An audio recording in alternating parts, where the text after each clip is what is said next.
Les peluches ont un grand rôle dans les premières années de l'enfant.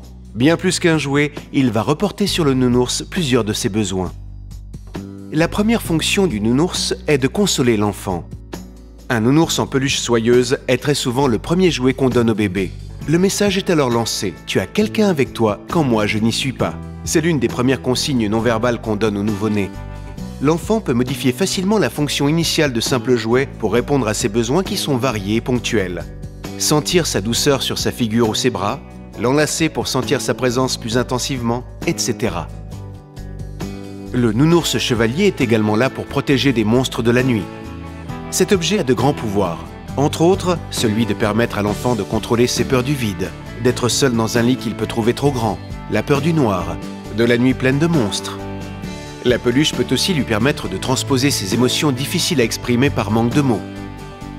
De tous ces nounours, il fera un choix et il en adoptera un comme s'il était une sorte de protecteur en l'absence de ses parents. C'est donc cette peluche privilégiée ainsi que ces autres peluches qui répondront aux besoins immédiats de l'enfant au gré de ses désirs, de ses peurs et de ses besoins affectifs et psychologiques. D'où aussi l'importance d'avoir plusieurs peluches qui peuvent répondre à des besoins spontanés par leur diversité. Avec la maturité de l'enfant, la magie du nounours s'estompe et il deviendra un objet auquel l'enfant prêtera un intérêt différent jusqu'à s'en désintéresser quelque peu.